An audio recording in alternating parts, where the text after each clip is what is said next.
Today's episode is going to be so much fun. I'm really looking forward to it. But first, today only, you can grab the Tidy Home, like I mentioned in the previous episode.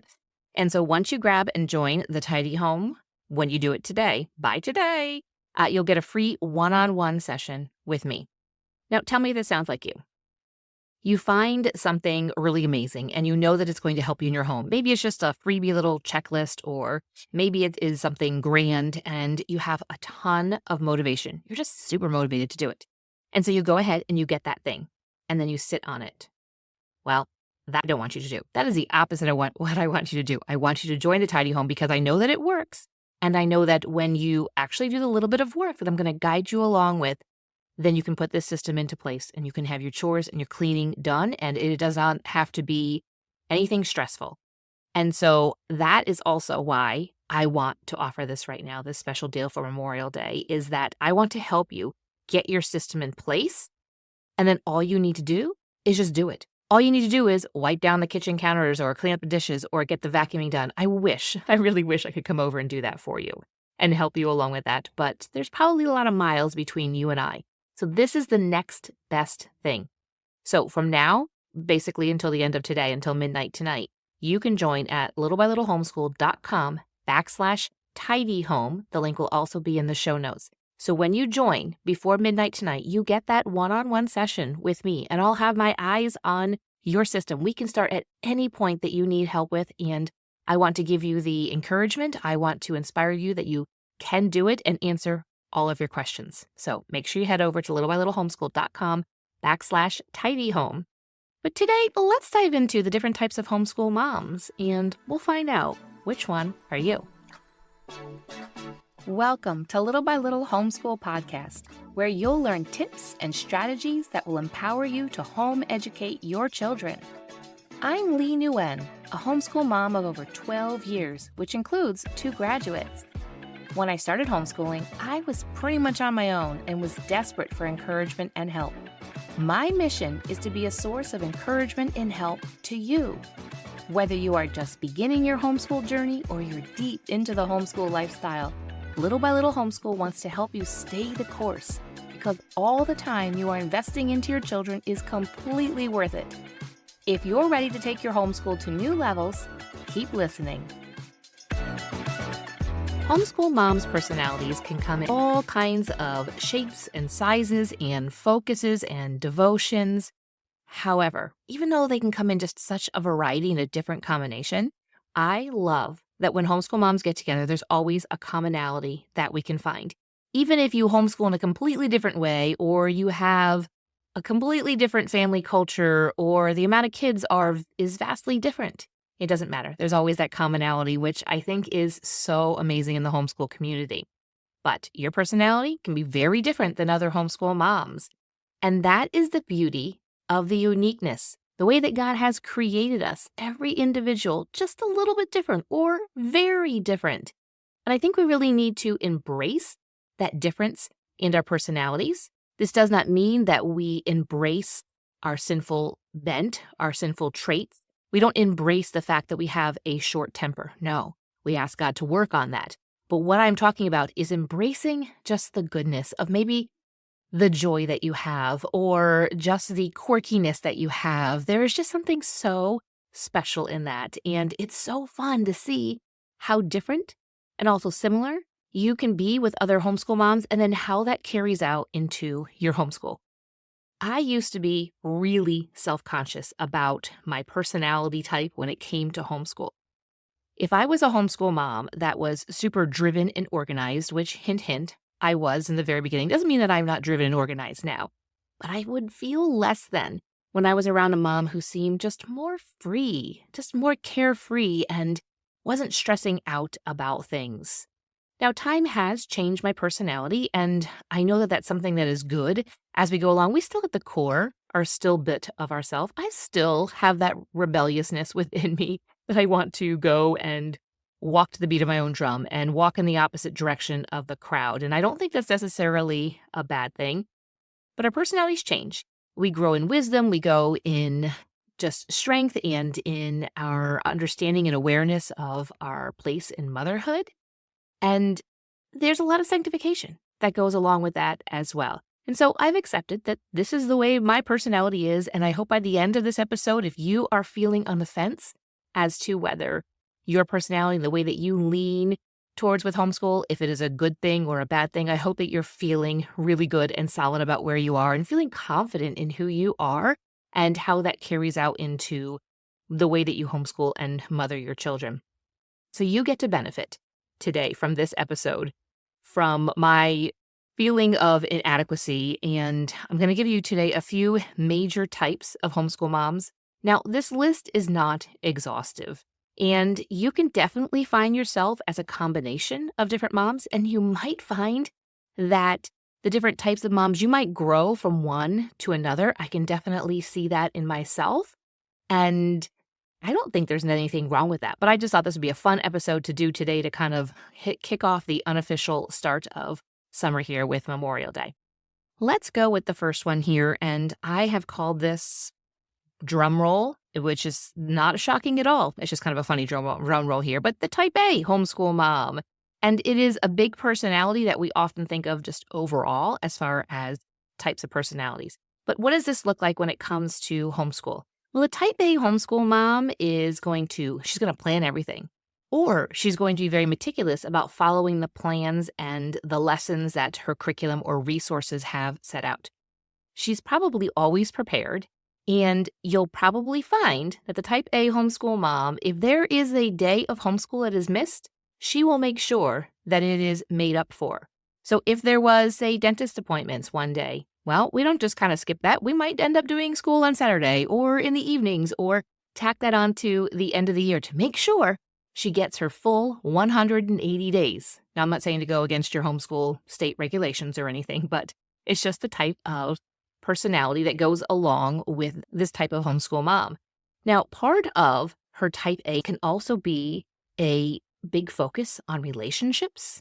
She might also be really attentive, and the plans that she has for her homeschool and for her children are really important. They're going to be a big focus. It isn't going to just be kind of here and there willy-nilly, which we'll get into that personality type, hint, hint. But the type A homeschool mom is going to have everything planned out. She probably owns a homeschool mom planner. Now, it doesn't mean that this is good or bad. It just kind of goes with the personality, wanting to have everything planned out and thinking through and looking ahead. And maybe she doesn't come up with all the plans, but she just wants to know before that week, what is all the language arts for my multiple kids, what is it calling for? And she might be the one who says, we're going to do certain unit studies, and she's very prepared and has all the books. She probably is also the homeschool mom who says, well, for the holidays, we'll say around Christmas time, I want to do these certain read-alouds. And she is the one who, in October, is going to put those books on hold at the local library so that she makes sure that she has them.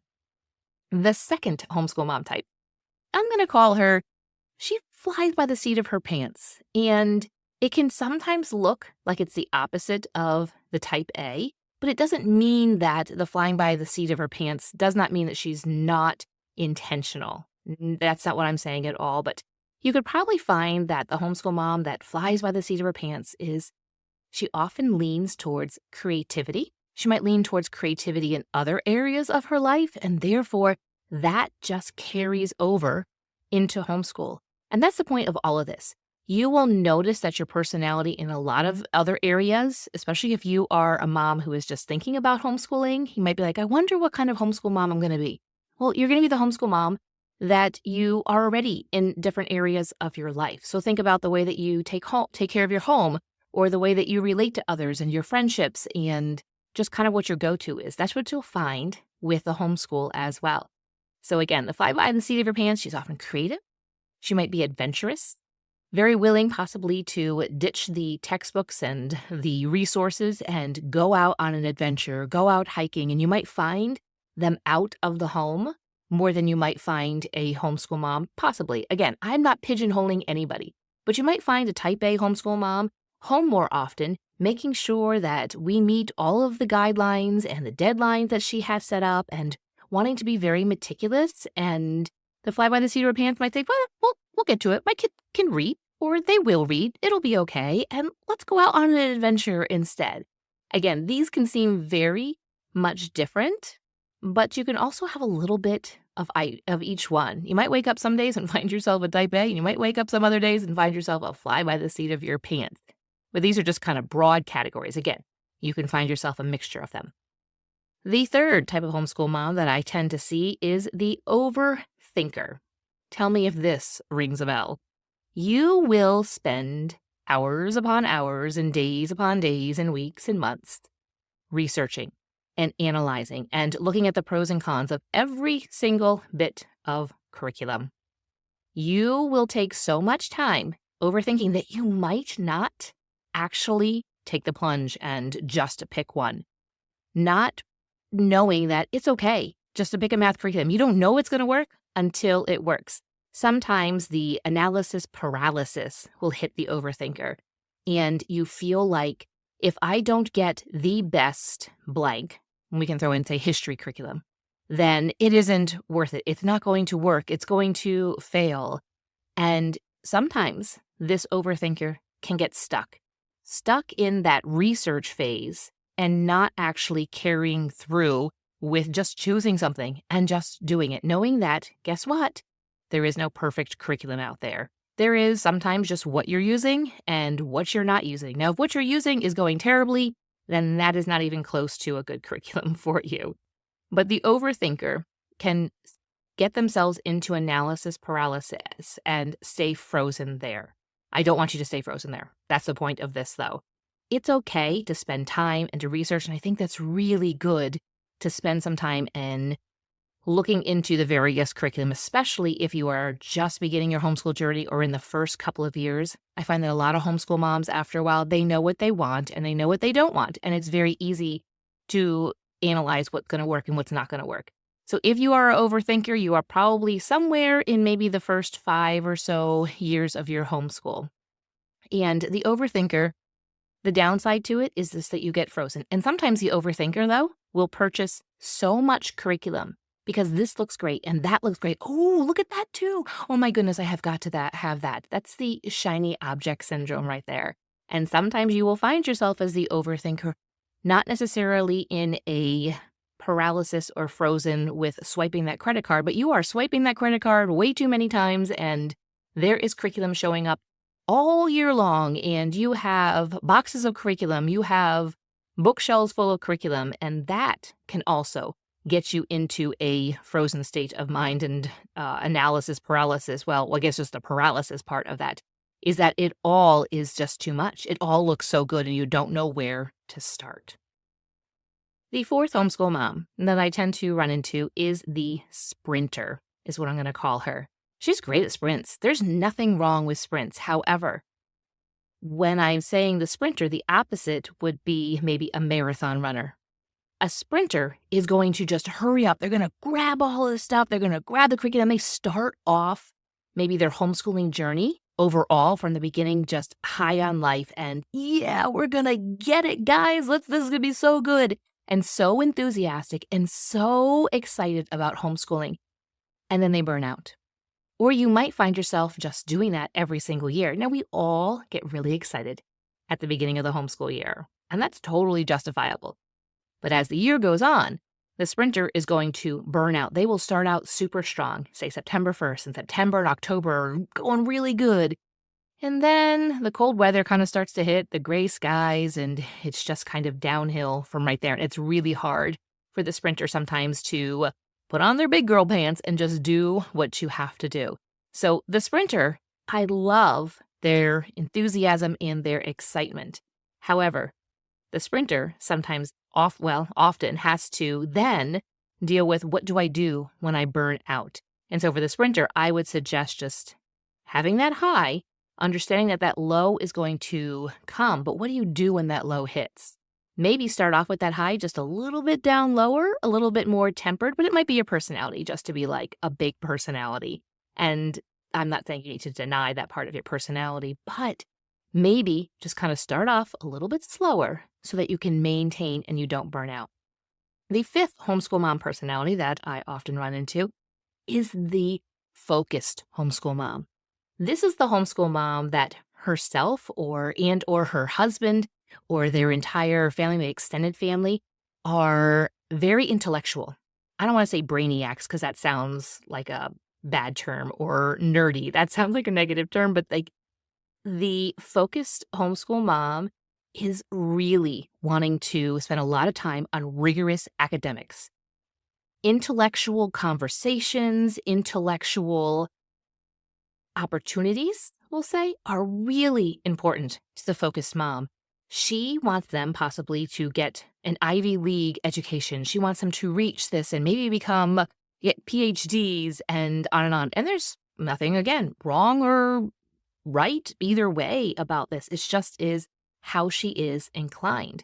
And maybe possibly wanting her children to learn multiple languages by the time they graduate from high school, like all of them. I know some kids are very inclined to being able to really pick up on foreign languages, but she said everybody has to learn a certain amount of foreign languages. They all know Latin. They can write maybe a dissertation by the time they end high school. Not really, but the focused mom is going to have a lot of intention when it comes to rigorous academics. They're maybe going to choose the type of curriculum and the type of programs and getting their kids into college courses earlier because they know their kids can handle that and they want to call them up to using their brain much more than the kids would be inclined to do so. And their kids rise to the occasion as well because it is a family culture that they have created. Now, number 6 is the laid-back homeschool mom. This is a little bit different than the fly by the seat of her pants. The laid-back homeschool mom, she has some plans, but you'll find that nothing really ruffles her feathers. If the child is crying about math, it doesn't bother her. If the child doesn't really want to do the art project, it doesn't bother her. You will notice that the laid-back homeschool mom is laid back when it comes to her motherhood as well. It's just maybe is her personality when it comes to that. She might be more laid back when it comes to her home and maintaining her home. She just might be more laid back in relationships. That's just, again, her personality. And so when she steps into the homeschool world, she is also laid back and nothing really ruffles her feathers. She has goals. They might be great big goals, might be very specific. They might be broad and general types of goals. But she just kind of takes things with a grain of salt and nothing really gets under her skin much. And her kids realize that, and typically I find that a lot of kids with laid-back homeschool moms, the kids are a bit more laid back, or they might be a little bit more free and fancy-free, we'll say, and they just, it's just kind of fun. It's refreshing to me to see a laid-back homeschool mom, because when my kids were little, I was definitely not laid back, and which you will have known from a previous episode, I'm a couple back, where I talked about, being strict, yes, I was not necessarily laid back, but let's go into the last. Number 7 homeschool mom personality that I tend to see in the homeschool world is the slow and steady. She has goals, and she knows she's going to get there. She might not be as, we'll say, extreme, not necessarily in a bad way, as the type A mom who has everything planned out. And by this grade, we're going to have covered this much stuff, and by this grade and this grade, the slow and steady mom is going to have some overall goals, and she'll say, you know what, it'd be really good if we met these certain goals this year, but if not, we'll just push it back a little bit, and we're just going to slow and steady. So it's a little bit of, think of the story, the tortoise and the hare. The homeschool mom that is slow and steady would be more of the hare. The tortoise. Oh my goodness, I have a 50-50 chance, and I chose the wrong 50. So she would be more of the tortoise. And so it doesn't mean that she is going to beat the hare, whatever type of homeschool mom that is, and that her kids are going to be better. It just means that she's slow and steady. She's going to take in, watch what is working with her kids, what is not working, and she's going to set achievable goals, and they're just going to do the thing. They're just going to homeschool. There's not going to be anything flashy about it. There's not going to be anything extravagant about it. They're just going to do it. And she is just slow and steady. So these are the 7 types that I came up with. Again, you could have a combination, and we could probably go on for a long time about all of the different nuances with the different types of homeschool moms. But I thought it would just be fun to talk about this today, do a quick little episode today for Memorial Day. And I would be curious to know, where do you fall into that? And maybe you might see yourself as one type of homeschool mom from a few years ago, and you might be like, hey, I've kind of moved towards this type of homeschool mom. And again, You're probably going to find that this also matches up with your personality in general. Before we close out, this is your last call here on the podcast about the tidy home. If you join today, you're going to get that free one-on-one special that I'm offering just now for this extended long weekend. And that means that you won't be left hanging wondering, how does this actually look practically in your home when you create your system? Now, this one-on-one session that you get with me is something that I do offer to all moms who enroll in any one of my programs. However, there's always an extra fee for that. But there is no extra fee today when you join the Tidy Home at littlebylittlehomeschool.com/tidyhome. And you're going to get the entire system, what everybody else gets when you join at regular times. But the bonus is that you'll get that one-on-one where I will be able to answer all of your questions, and you will be able to walk away fully confident in the Tidy Home system that you have created for your family. So I'd love to see you over there at littlebylittlehomeschool.com/tidyhome. And again, the link is in the show notes. Have a beautiful day. Thank you for listening, friend. I'd love to connect with you more. You can find social media links in the show notes and share this episode with a friend who could use a boost to her homeschool. See you back here real soon.